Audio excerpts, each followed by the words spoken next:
Good morning, students. How are you all? Hope everybody is fine. अपने revision tests के बाद आगे के सिलेबस के लिए हमने क्लासेस शुरू करनी है और आज अपनी पहली क्लास में हम लोग करने जा रहे हैं माइक्रो इकोनॉमिक्स को ले रहे हैं, आपकी जो बुक है, ओके। और माइक्रो इकोनॉमिक्स के टॉपिक डिमांड को हमने शुरू करना है। डिमांड के बारे में बताना चाहूँगा आपको। जैसे नॉर्मल हम सोचते हैं कि हमने बाज़ार में गए और कुछ प्रोडक्ट की डिमांड की, कुछ प्रोडक्ट को मांगा अपने प्रोड्यूसर से, सेलर से। That is not demand. Demand और डिज़ायर ये दो चीज़ें हैं। First I discuss desire. Desire is willingness to buy a product और अ सर्विस। मेरी इच्छा बनती है कि मुझे एक प्रोडक्ट खरीदना है, राइट। मुझे एक सेल फ़ोन की ज़रूरत है, मुझे लैपटॉप की ज़रूरत है, okay, and I am ready to buy. But ये सिर्फ मेरी डिज़ायर है, इसके साथ कुछ और बातें होंगी तभी ये डिमांड बनेगी। आइए वो क्या है वो बताता हूँ आपको। It is willingness plus price plus buying power plus time period. Let me define it. Demand is that quantity of a product which a consumer is able, willing, okay, able means he has buying power, willing means he has desire to buy at a perfect price, at a fixed price, at a particular price during a particular time period, okay, means जो product है उसको एक consumer खरीदने को तैयार है, एक service को कंज्यूमर लेने को तैयार है, लेकिन उसके पास उसको लेने के लिए बाइंग पावर है, उसके पॉकेट में पैसे हैं, ओके, एंड देन उसके पास एक प्राइस उसके माइंड में है कि मैं ये प्राइस देने को तैयार हूँ, और एक टाइम पीरियड। मैं आपको बताता हूँ, in the month of July I am ready to buy a cell phone, iPhone 10 you can say, at 50,000 rupees. So this will be my demand, but I must have money in my pocket, okay. So buying power, again I tell you, buying power, price, willingness and the time period, then the demand comes out, okay. So demand के definition को समझने के बाद आगे बढ़ते हैं हम लेते हैं demand function. Demand function is function relationship between demand and the factors affecting it. Demand and the factors affecting it. देखिए मार्केट में हर प्रोडक्ट की, हर सर्विस की एक परफेक्ट डिमांड होती है और कुछ फैक्टर्स हैं जो उसको इन्फ्लुएंस करते हैं, उसको इंक्रीज डिक्रीज करते हैं, ओके। तो उन फैक्टर्स की और डिमांड की आपस की फंक्शन रिलेशनशिप को हम डिमांड फंक्शन कहते हैं। इसको मैंने इक्वेशन के रूप में लिख दिया है, dx means demand of product x, function relationship, और डिपेंड कर रहा है इनके फैक्टर्स के ऊपर, price of the product, price of the related goods, taste and preference, okay, future expectations and then income of the consumer. आइए इसको अच्छी तरह समझ लेते हैं क्या क्या है। तो पहले मैंने बोला प्राइस ऑफ प्रोडक्ट एक्स। किसी भी प्रोडक्ट सर्विस की प्राइस उसकी डिमांड को बहुत ज़्यादा इन्फ्लुएंस करती है, ओके। लाइक आज एक प्रोडक्ट, जैसे मान लीजिए एक सेल फोन है या एक पेन है या कुछ भी है, उसका प्राइस आज जितना भी है, अगर नेक्स्ट डे वो बढ़ा हुआ है तो ऑटोमेटिकली कुछ कंज्यूमर जो जिनकी अफोर्डिंग कैपेसिटी नहीं होगी, जो उसे नहीं खरीद सकते, वो पीछे हट जाएंगे, मतलब उसकी डिमांड कम हो जाएगी। सो प्राइस जब भी बढ़ता है डिमांड को कम कर देता है, और प्राइस जब भी कम होता है रेशनल कंज्यूमर जो है वो चाहते हैं कि हम अपनी डिमांड बढ़ाएं। क्यों? क्योंकि प्राइस कम होने से उनकी बाइंग पावर बढ़ जाती है, वो डिमांड को बढ़ा लेते हैं, ओके। सो पहला पॉइंट हो गया हमारा प्राइस। सो प्राइस और डिमांड के अंदर इनवर्स रिलेशनशिप हो गई। प्राइस के कम होने पे डिमांड बढ़ती है और प्राइस के बढ़ने पे डिमांड कम हो जाती है, okay. Now price of related goods, RG। Now what are these related goods? Related goods are those goods which are connected with the main product. देखिए हम एग्जांपल लेते हैं कोक और पेप्सी का। ये है सब्स्टिट्यूट गुड्स, वो गुड्स जो एक दूसरे को रिप्लेस कर सकते हैं। आज मेरा मूड कोक पीने का है, लेकिन कोक का प्राइस ज़्यादा है और पेप्सी का कम है, तो मैं पेप्सी की तरफ जा सकता हूँ, okay. So these are the substitute goods. And complementary, the second one is complementary. Complementary जो उस प्रोडक्ट में यूज होने वाली हैं, कार के लिए पेट्रोल, बाइक के लिए पेट्रोल, ये जो पेट्रोल है ये उसका कॉम्प्लीमेंट्री है। ओके, सो इनकी रिलेशनशिप को भी समझना पड़ेगा कि मान लीजिए एक सब्स्टिट्यूट प्रोडक्ट है, लाइक जैसे मैंने कोक और पेप्सी की बात की, कोक का प्राइस कम होते ही उसकी जो डिमांड है वो बढ़ जाएगी, यानी जो मेन प्रोडक्ट है उसकी डिमांड कम होनी शुरू हो जाएगी। ओके, और कोक का प्राइस बढ़ गया तो कोक वाले कस्टमर पेप्सी में चले जाएंगे तो पेप्सी की डिमांड को बढ़ा देंगे। दूसरी बात आती है हमारी कॉम्प्लीमेंट्री गुड्स में। कॉम्प्लीमेंट्री गुड्स जैसे पेट्रोल है, आज पेट्रोल का प्राइस बढ़ता जा रहा है तो उससे क्या होगा, कार की डिमांड पे जो फर्क पड़ रहा है वो देखा जाएगा कि पेट्रोल महंगा हो रहा है तो कार की डिमांड कम हो रही है, पेट्रोल सस्ता हो रहा है तो कार की डिमांड बढ़ रही है। This is complementary goods. So इनके प्राइसेस का भी हमारे मेन गुड्स के डिमांड पे असर पड़ता है। Then taste and preference. देखिए आज फैशन का एज है, इसमें टेस्ट और फैशन यानी कि कंज्यूमर का प्रेफरेंस, कंज्यूमर क्या चाहता है, कंज्यूमर को कौन सा प्रोडक्ट चाहिए, कौन सा प्रोडक्ट वो मान रहा है कि वो लेटेस्ट है, कौन सा आउटडेटेड है। तो जो भी लेटेस्ट प्रोडक्ट चल रहा है, जिसका फैशन है, जिसका प्रेफरेंस है कंज्यूमर के माइंड में, उसकी डिमांड अप जाती जाएगी, और जो प्रोडक्ट आउटडेटेड हो चुका है उसकी डिमांड कम होनी शुरू हो जाएगी। Then future expectations. देखिए हमारे माइंड में जब भी हम कोई महंगी चीज़ लेने जाते हैं, कोई कॉस्टली प्रोडक्ट खरीदने वाले, जैसे गोल्ड लेना है हमने, राइट, हमने कुछ भी ऐसा महंगी चीज़ लेनी है, मान लीजिए एक स्मार्ट टीवी ही लेना है, तो अगर हमें एक्सपेक्टेशन है कि नेक्स्ट मंथ सॉरी उसकी डिमांड बढ़ने वाली है, तो हम आज उसकी डिमांड को उसका प्राइस जो है वो बढ़ने वाला है, तो आज हम उसकी डिमांड को बढ़ा देंगे। और अगर हमें फ्यूचर के लिए एक्सपेक्टेशन है कि उसका प्राइस कम होने वाला है, तो हम आज उसकी डिमांड कम करके बाद में यानी उसकी बाइंग को, उसकी डिमांड को हम ट्रांसफर कर लेंगे, आगे शिफ्ट कर लेंगे। Sorry. Next, income of consumers. Income of consumer भी बहुत ज़्यादा इंपैक्ट डालता है हमारी डिमांड के ऊपर, राइट। जैसे इनकम एक पर्सन की बढ़ती है तो उसकी बाइंग पावर बढ़ती है, और इनकम का और उसका डायरेक्ट रिलेशनशिप है डिमांड का। इनकम के बढ़ने पर बाइंग पावर बढ़ी तो डिमांड बढ़ेगी, और इनकम मान लीजिए कम हो रही है, मंदी आ रही है, तो फिर हमारी डिमांड जो है कम होनी शुरू हो जाएगी।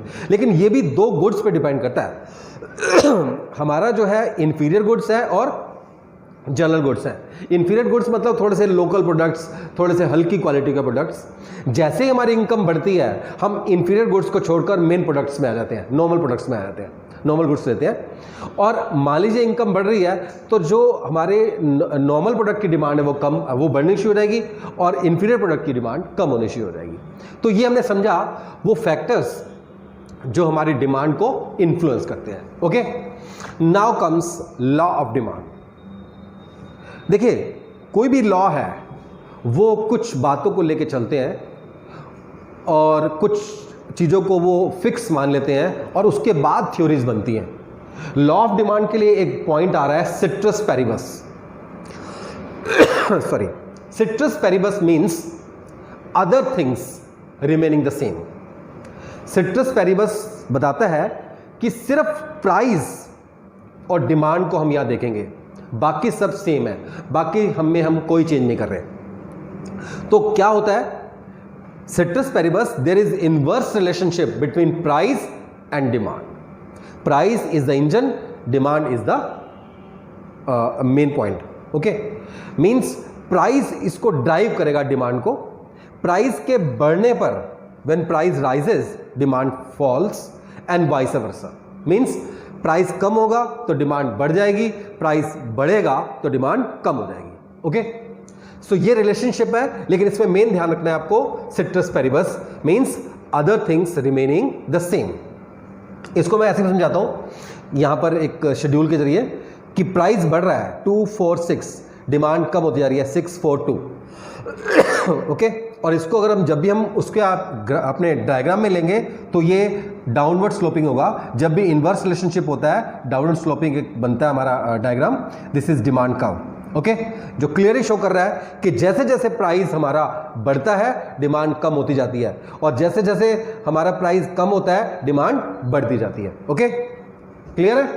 जैसे हमारा ये प्राइस कम हुआ, ये डिमांड हमारी जो है सॉरी प्राइस बढ़ा, डिमांड आपकी कम हो गई, ये प्राइस अब जा रहा है। और उसके बाद ये जब हम इसे ऊपर की तरफ देखेंगे तो ये आ जाएगा हमारा इस तरह से, है ना, प्राइस बढ़ता कम होता गया, डिमांड बढ़ती गई। अब एक और मेन पॉइंट ले रहे हैं, एजम्पशंस। जो मैंने सिट्रस पेरिवस कहा था, इसको जरा खोल के समझाते हैं। एजम्पशंस ऑफ लॉ, कि इस लॉ के लिए हमने क्या एज्यूम कर लिया है, कुछ चीजें हमने पक्का मान ली है कि वो चेंज नहीं होंगी। क्या है? Factors other than price remain the same. अब जो हमने फैक्टर्स पढ़े थे, प्राइस ये तो चेंज होगा, ये जो प्राइस ऑफ रिलेटेड गुड्स है ये चेंज नहीं होगा, टेस्ट प्रेफरेंस चेंज नहीं होगा, फ्यूचर एक्सपेक्टेशन चेंज नहीं होंगी, income of the consumer change नहीं होगा, वो एज इट इज रहेगा। तभी और केवल तभी जो है हमारा लॉ ऑफ डिमांड एप्लीकेबल होगा। इसके अंदर हम मान के चल रहे हैं there is no change in income of the consumer, means income की जो कंज्यूमर की इनकम पहले थी वही सेम है। उसके बाद there is no change in taste and preference, कोई फैशन चेंज नहीं हुआ, कोई टेस्ट चेंज नहीं हुआ, कोई प्रेफरेंस चेंज नहीं हुआ। There is no change in price of the related goods, ना ही कॉम्प्लीमेंट्री और ना ही सब्स्टिट्यूट, किसी भी गुड्स के प्राइस में कोई चेंज नहीं हुआ। And the last one is no change in future expectations. हमें नहीं लगता कि अगले महीने कोई चेंज होने वाला प्राइस में, ना वो कम होने वाला है ना बढ़ने वाला है। तो जब सारी चीजें कॉमन रहेंगी देन हमारा लॉ ऑफ डिमांड जो है वो एप्लीकेबल हो जाएगा। आइए मैं एक बार रिपीट कर देता हूं, हमने जो आज सीखा है क्या? Demand is that quantity of a product which a consumer is able, means he has buying power, able and willing to buy at a particular price during a particular time period. Then we have studied demand function. Demand function is functional relationship between demand and the factors affecting it, and the factors are these. Then we have studied law of demand. Ceteris paribus, there is inverse relationship between price and demand of a product. When price rises, demand falls. When price falls, demand rises. Okay, we have shown it by the way of schedule and demand curve. Then we have studied assumptions of law, means factors other than price remain the same. No change in income of the consumer, no change in taste and preference, no change in prices and of related goods. Okay, and there is no change in future expectations. Okay, इसको ध्यान से समझ लेंगे, इसमें कोई भी query होगी मुझसे पूछ लेंगे। Okay, thank you. Good morning, students. Welcome to economics class. In the previous classes of the chapter demand, we had studied what is demand, how it is different from the desire, what is demand function, what factors affect demand, what factors change demand. Okay, then we had studied law of demand, and then assumptions of law of demand, thereafter exceptions of law of demand, and finally the factors that support law of demand, the causes of law of demand, how it is applicable. Thereafter there was change in demand chapter point, means there was price and factors other than price. You might have noticed there was shift in demand curve due to factors other than price, and there was movement along the demand curve due to price only.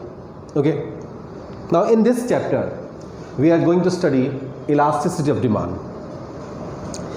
What is elasticity of demand? Elasticity means changeability. आप लोगों ने elastic देखा ही होगा, उसको कितना खींचा जा सकता है। सेम वे डिमांड कितनी चेंज हो जाती है प्राइस के चेंज की वजह से। In law of demand we had studied, it clearly mentioned that there is an inverse relationship between demand and price. When price falls, demand rises. When price rises, demand falls. But how much? In this chapter we are going to measure this change. Okay, कितना change होगा price के change होने से demand के अंदर। Okay, सो यहाँ कुछ points लिखे मैंने। Elasticity means changeability. It means change in demand due to change in price of the product. Okay, law of demand clearly says that with the change in price, demand also changes. But which ratio? In which ratio? How much? In which proportion? This is what we are going to study in elasticity of demand. So elasticity of demand is the measurement. ED is the short form, elasticity of demand is the measurement of this ratio of change in demand due to change in price. Clear? इसको मैं ऐसे भी समझूं कि मुझे पता होना चाहिए जब भी मैं अपनी फर्म, अपने प्रोडक्ट, अपनी सर्विस के प्राइस की डिसीजन लेने वाला हूं, सो प्राइस में मैं कितना चेंज करूंगा कि डिमांड में कितना चेंज आ जाएगा। It is very important. Micro economics का अल्टीमेट गोल प्राइस डिटर्मिनेशन है, और प्राइस डिटर्मिनेशन के लिए ईडी को स्टडी करना बहुत जरूरी है बच्चों। Okay, before I move to the calculation of this ED, I will go to the importance of ED. Importance, why we are going to study this ED. क्या जरूरत है इस मेजरमेंट की? डिमांड चेंज होती है प्राइस की वजह से, क्या फर्क पड़ रहा है? But if we don't study it, if we have no perfect idea of this, then it will be very difficult to handle market competition, to handle price determination, to handle economic policy making, to handle new product launch. Okay, so one by one I'm going to study, I'm going to tell you the importance of ED. The first one is determination of price. अपनी पहली class में बताया था मैंने कि micro economics का जो ultimate goal है वो है प्राइस डिटर्मिनेशन।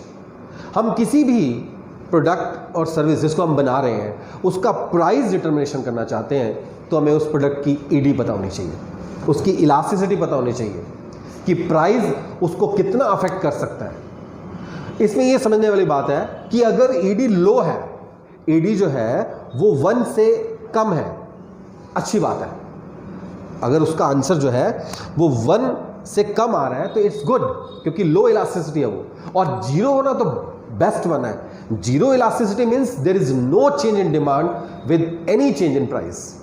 प्राइस चेंज होता रहे लेकिन डिमांड इंटैक्ट रहेगी, जैसा कि हमने स्टडी भी किया था जहाँ पे लॉ ऑफ डिमांड एप्लीकेबल नहीं था। एसेंशियल गुड्स की बात की थी हमने मेडिसिन की बात की थी, राइट।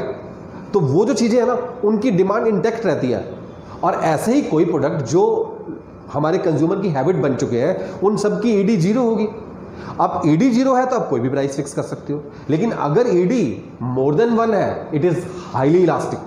हाईली इलास्टिक मीन्स किसी वजह से चेंज हो सकता है, तो वहां फिर प्राइस के ऊपर हमें काफ़ी सोचना पड़ेगा, हमें सोच समझ के प्राइस फिक्स करना पड़ेगा, हमें डिस्काउंट स्कीम्स लानी पड़ सकती है, हमें पेनिट्रेशन प्राइसिंग यानी कि डिस्काउंट प्राइसिंग को यूज़ करना पड़ेगा। ओके, सो ईडी की नॉलेज जो है वो प्राइस डिटर्मिनेशन में हमें हेल्प करेगी। The second is launching a new product. जब भी हमें नया प्रोडक्ट लॉन्च करना है, हम पहले जो प्रोडक्ट मार्केट में है उन सब की डिमांड को स्टडी करेंगे, उनकी ईडी को कैलकुलेट करेंगे, देखेंगे कि उनकी ईडी हाईली इलास्टिक है या लो इलास्टिक है।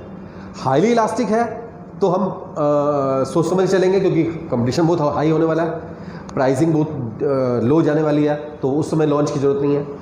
ऑफ सीजन, इन सीजन, पीक सीजन, ये सब कुछ देखने के बाद हम उस प्रोडक्ट की ईडी अगर हमें हमारे लिए फेवरेबल है, उस प्रोडक्ट की ईडी जो है वो लो जा रही है, then and only then we will launch a new product. Okay, so launching a new product requires the study of ED.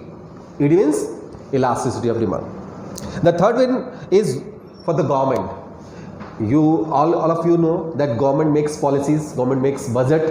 Okay, government को भी कुछ प्रोडक्ट्स को सब्सिडीज देनी होती है, कुछ प्रोडक्ट्स के ऊपर हाई टैक्सेस लगाने होते हैं। So government intervenes in this pricing matters, in this subsidies and taxation through government budget. वहाँ पर विचार किया जाता है कि जिन प्रोडक्ट्स की डिमांड बहुत लो है, 0 है, उनके ऊपर टैक्सेशन अच्छा किया जा सकता है। ओके, या फिर अगर वो लॉस दे रहे हैं प्रोड्यूसर्स को तो उनकी सब्सिडी के बारे में विचार किया जा सकता है। ओके, एंड अगर प्रोडक्ट की जो आपकी ईडी है वो हाई है, देन वहाँ पर हमें जो है सब्सिडीज़ के बारे में प्रोडक्ट प्रोड्यूसर्स देने के बारे में सोचना पड़ता है। ओके, तो गवर्नमेंट अपनी कोई भी इकोनॉमिक पॉलिसीज लेगी वो अपने उस सर्विस, उस प्रोडक्ट, उसकी डिमांड के बारे में सोच के करेगी। जैसे गवर्नमेंट ने एक स्कूल बनाना है, गवर्नमेंट ने एक कॉलेज बनाना है, गवर्नमेंट ने हॉस्पिटल बनाना है, तो किसकी कितनी रिक्वायरमेंट है, उसकी ईडी कितनी है, उसकी इलास्टिसिटी ऑफ डिमांड कितनी है, वो सब देखकर गवर्नमेंट डिसीजन लेती है। The last one is facing market competition. Today we are living in the age of competition. आज मार्केट जो है कंपटीशन से भरी हुई है। ओके, एक नया प्रोडक्ट आता है, वो सेटल होता है, उससे पहले ही कई और नए राइवल प्रोडक्ट्स आ जाते हैं। सो ऐसे में हमें अपने प्रोडक्ट की ईडी को स्टडी करना बहुत जरूरी है। अगर हम उसकी को स्टडी नहीं करेंगे तो हमें पता ही नहीं होगा कि हमारे सब्स्टिट्यूट्स कौन से आ रहे हैं, उसका सब्स्टिट्यूशन इफेक्ट क्या है, क्या है इनकम क्राइटेरिया हमारे कंज्यूमर का, टारगेट कंज्यूमर का, क्या है हमारी ईडी, इन सबको स्टडी करके अगर हमें लगता है कि हमारी प्रोडक्ट की ईडी लो जा रही है, जीरो है, तो हम निश्चिंत रह सकते हैं। लेकिन अगर वो हाईली वोलेटाइल हो रही है, हाई इलास्टिक हो रही है, तब हमें कुछ स्टेप्स लेने पड़ सकते हैं। तो उसके लिए भी कंपटीशन को मैच करके कंपटीशन में स्टे करना, उसको विन ओवर करना, इन सब में ईडी हेल्प करती है। होप आपको बात समझ आ रही होगी कि ईडी की बहुत इंपॉर्टेंस है। ईडी की इंपॉर्टेंस समझने के बाद आइए हम समझते हैं इसके मेजरमेंट के बारे में। मेजरमेंट के लिए मैंने बताया आपको, हमारे पास फॉर्मूला है परसेंटेज मेथड, जो हमारे कोर्स में है, उसको हम ढंग से समझ लेंगे। क्या है वो? ED, elastic demand, is equal to percentage change in demand upon percentage change in price. Okay, मतलब हमें देखना है कि कितने परसेंट प्राइस में चेंज आने पर उसका रिजल्ट डिमांड पर कितने परसेंट चेंज आ रहा है। ओके, दूसरी भाषा में कहेंगे percentage change in demand upon percentage change in price, और इसको फॉर्मुलेशन करेंगे delta Q upon Q into 100 upon delta P upon P into 100। Clear है? यहां पर क्या क्या है देखिए, पी जो है वो फर्स्ट प्राइस है। मैं एग्जांपल देता हूं आपको, एक प्रोडक्ट का प्राइस 10 रुपीज है, ओके, और वो चेंज होके 8 रुपीज होता है, तो जो पहला price P will be first price 10 rupees, and delta P is change in price. Delta P is change in price, मतलब 10 से 8 हुआ तो 2 रुपए जो है वो चेंज इन प्राइस है। Same way Q is the first quantity demanded, first demand की क्वांटिटी। जैसे मैंने कहा कि 10 रुपए पर 100 यूनिट की डिमांड थी, तो वो जो 100 यूनिट्स है वो फर्स्ट है, सो वो Q कहलाएगा। और चेंज इन डिमांड के बाद 10 से जब 8 रुपए हुआ तो वो 150 हो गया आपकी डिमांड क्वांटिटी, तो जो 50 में उसमें ऐड हुआ है, तो 50 is change in quantity demanded. Okay, so clear हो गया। अब इसी फॉर्मूले के हिसाब से हम एक एग्जांपल देख लेते हैं, प्राइस और क्वांटिटी डिमांडेड। प्राइस 5 था तो डिमांड 100 थी, प्राइस 4 हुआ, प्राइस कम हो गया मार्केट के हिसाब से, तो क्वांटिटी बढ़ गई, जैसा कि लॉ ऑफ डिमांड कहता है, 120 हो गया। ओके, यहाँ P जो है फर्स्ट प्राइस है 5 रुपीज़, डेल्टा P यानी कि 5 to 4 हुआ है, 1 रुपये का चेंज हुआ है। क्वांटिटी डिमांडेड जो फर्स्ट थी वो 100 थी, जब प्राइस कम हुआ तो 120 हुई, यानी कि 20 उसमें इंक्रीज हुआ, तो चेंज इन डिमांड कितना हो गया? 20। इसी फॉर्मूले में रखते हैं, 20 is change in demand and 100 is the first demand, upon करके 100 से मल्टीप्लाई किया। Same way change in price 1 था, फर्स्ट प्राइस 5 था, ये किया, ये कैलकुलेट करते हुए 1 आ गया answer. So ED is unit elastic. Unit elastic जो है एक स्टेबिलिटी को शो करता है, प्रोडक्ट मार्केट में एस्टेब्लिश्ड है, ठीक ठाक है, कोई दिक्कत नहीं है। ओके, आगे बढ़ते हैं हम। अगर मान लीजिए ये 1 से ऊपर जाना शुरू हो जाएगा, इसका मतलब क्या होगा कि percentage change in demand is more than percentage change in price. तो इसका मतलब डिमांड ज़्यादा चेंज हो रही है, इसका मतलब वो हाईली इलास्टिक है।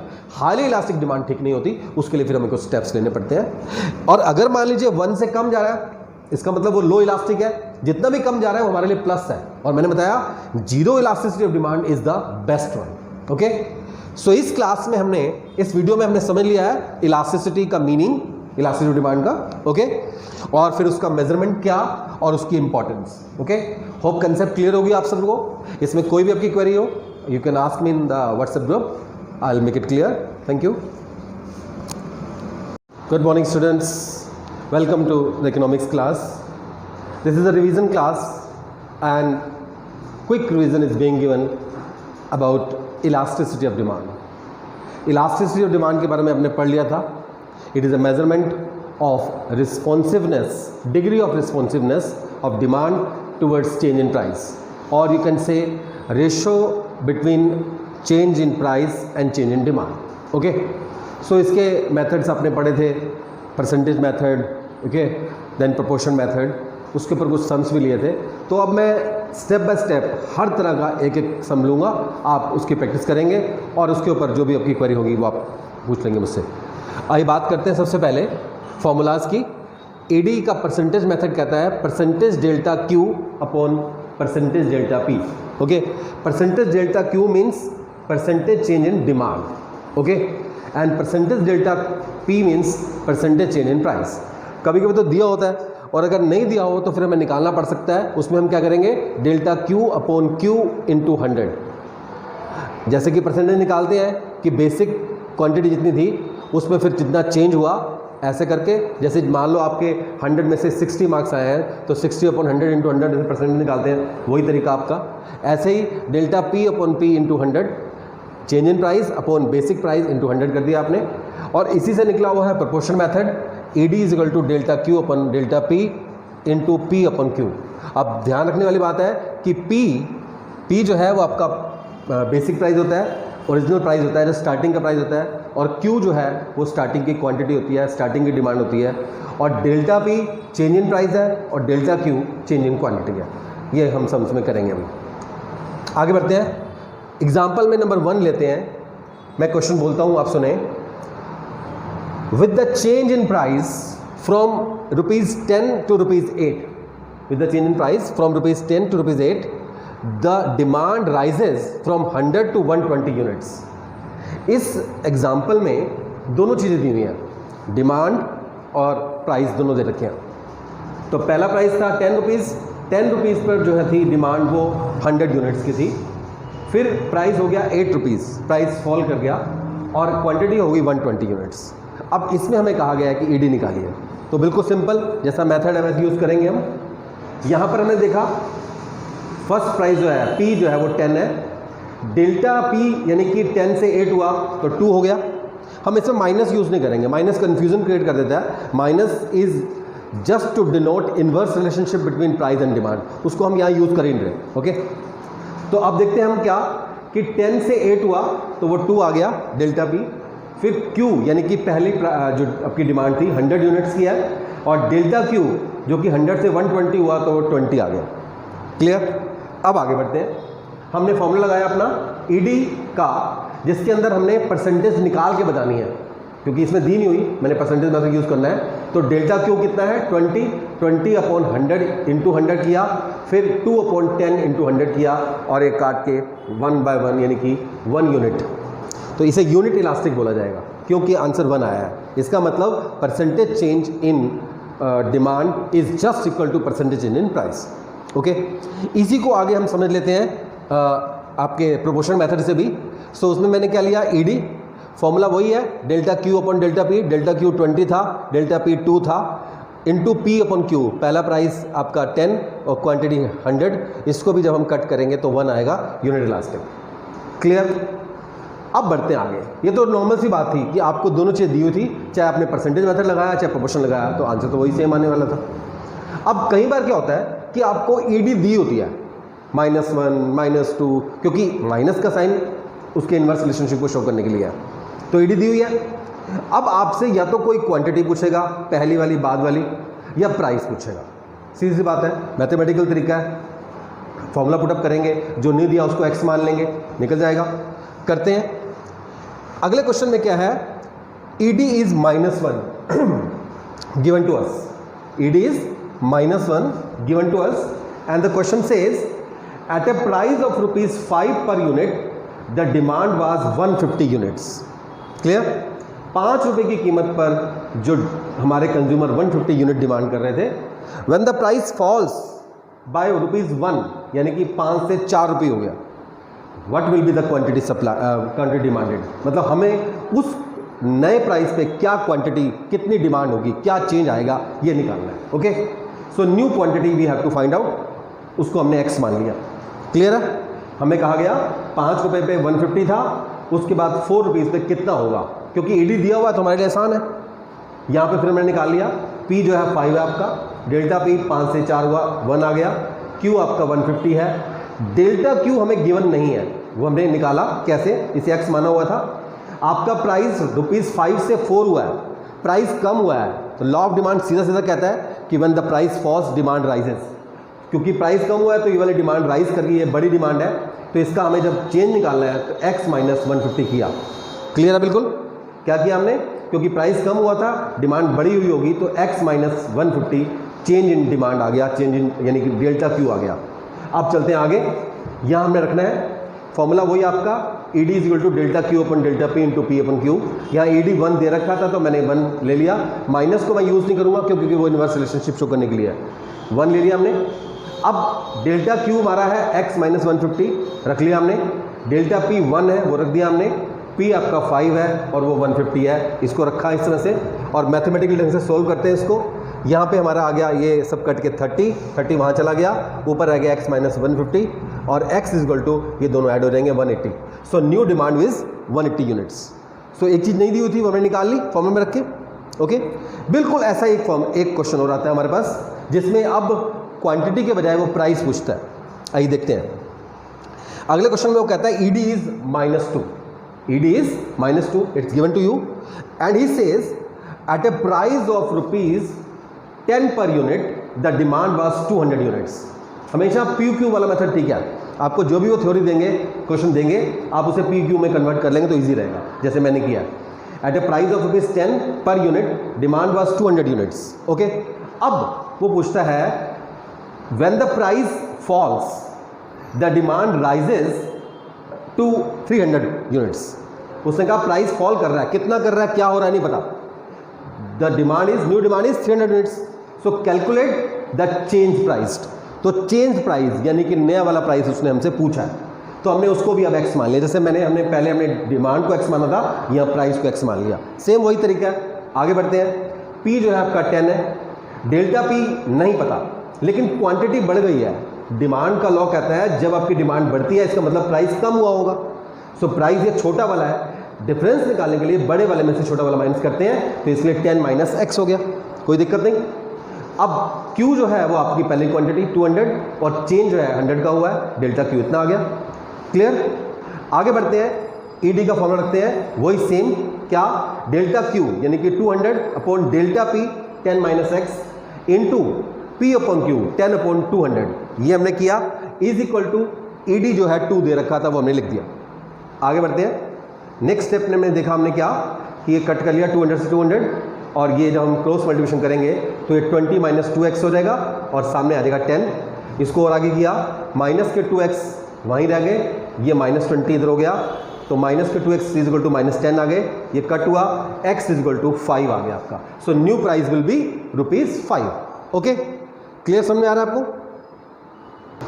Now in the next question I have written the question at a price of ₹10 per unit, demand is 300 units. Okay, so per unit price 10 rupees है और demand is 300 unit. If demand falls by 10%, तो demand का जो change percent है वो आपको दे रखा है, डेल्टा Q परसेंटेज 10% दे रखा है। Okay, calculate ED when price rises by ₹2। तो थोड़ा सा ट्विस्ट डाला है इसमें, एक परसेंटेज दी हुई है, दूसरे निकाल लेंगे, कैसे करेंगे देखिए, समझते हैं।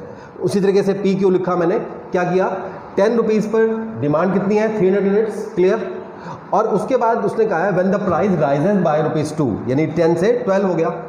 अब हमें जो है नहीं दे रखा कि परसेंटेज कितनी है, लेकिन हम निकाल सकते हैं क्योंकि हमें परसेंटेज डेल्टा क्यों दे रखा है, हम निकालेंगे परसेंटेज डेल्टा P। फॉर्मूला वही है, delta P upon P into 100 यानी कि change in price upon basic price into 100 हो गया, तो वही है 2 अपॉन 10 बेसिक प्राइस इंटू 100, 20% आ गया। फिर फॉर्मूला वही परसेंटेज मेथड आपका, ED is equal to percentage delta Q upon percentage delta P यानी कि 10 अपॉन 20 जो कि आपका आ गया 0.5, लेस इलास्टिक हो गया आपका। क्लियर, तो इसमें क्या था, 1% दे रखी, दूसरे में निकाल ली। अब इसमें हम चाहते तो दूसरा मेथड भी लगा सकते थे, लेकिन क्योंकि परसेंटेज एक दे रखी है तो ईजी है, परसेंटेज मेथड लगा लो। अगले क्वेश्चन में बच्चों थोड़ा सा और चेंज हुआ, हमें दिया हुआ है टोटल एक्सपेंडिचर। क्या दिया हुआ है, टोटल एक्सपेंडिचर। वो कहते हैं eight a price of ₹5 per unit total expenditure is 1000 rupees, यानी कि 5 रुपये कीमत पर जो हमारा कंज्यूमर है वो 1000 रुपीज़ खर्च कर रहा है। Okay, when the price falls by 2 rupees यानी कि 3 रुपये हो गया, the total expenditure is 1200 rupees.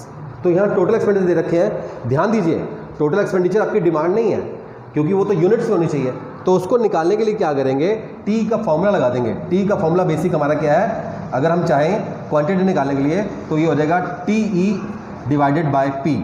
Price से अगर डिवाइड कर देंगे TE को तो हमारी क्वांटिटी निकल आएगी, तो 5 से डिवाइड किया हमने 1000 को, 200 हमारी क्वांटिटी निकल आई। ओके, फिर इसी तरह से प्राइस 3 से उसको किया तो 400 हमारी क्वांटिटी निकल आई। अब क्वेश्चन इसको भूल जाओ, फिर क्वेश्चन वही आ गया, प्राइस 5 पर डिमांड 200 थी, प्राइस 3 पे डिमांड 400। कई बच्चे ऐसे करते हैं कि वो TE को ही डिमांड समझते हैं, वो TE डिमांड नहीं है। जब भी टोटल एक्सपेंडिचर दे रखा होगा आपने उसमें से क्वांटिटी निकालनी होगी, प्राइस से डिवाइड करके। निकल आया? अब यहाँ फिर वही शुरू करते हैं, P जो दे रखा है हमें 5, डेल्टा P दे रखा है हमें 5 से 3 यानी 2 का डिफरेंस आया। फिर Q जो है वो हमें दिया हुआ है 200 यूनिट्स और डेल्टा Q 2 से 4 हुआ यानी 200 ही है वो। फॉर्मूला वही लगाना है हमने, कौन सा, ED is equal to delta Q upon delta P into P upon Q। आगे बढ़ते हैं। डेल्टा Q आपका कितना है जी 200, तो हमने 200 रखा अपॉन डेल्टा P जो है वो 2 है इंटू P 5 है, P क्या है 5 अपॉन Q जो है वो 200 है। तो इस तरह से ये 200 से 200 गया, ये आ गया हमारा 5 अपॉन 2 यानी कि 2.5 which is highly elastic demand, highly elastic demand. Okay, तो इसी तरह के क्वेश्चंस आते हैं ज़्यादातर। आपको या तो दोनों चीज़ें दी होंगी तो आपको ईडी निकालने के लिए बोलेंगे। अच्छा, उसके बाद भी क्या होगा, या तो ईडी दे देंगे तो आपसे कोई ना कोई क्वांटिटी, कोई ना कोई प्राइस पूछेंगे। टोटल एक्सपेंडिचर दिया है, ध्यान रखना, अगर टोटल एक्सपेंडिचर है तो फिर आपको क्वांटिटी खुद निकालनी पड़ेगी। एक की परसेंटेज दे रखी है, दूसरी की परसेंटेज निकाल के आप कर सकते हैं। तो इसी तरह के सम्स है, इसकी आप प्रैक्टिस कर लेंगे। फिर भी कोई क्वेरी होगी तो आप मुझसे पूछ लेंगे। Thank you.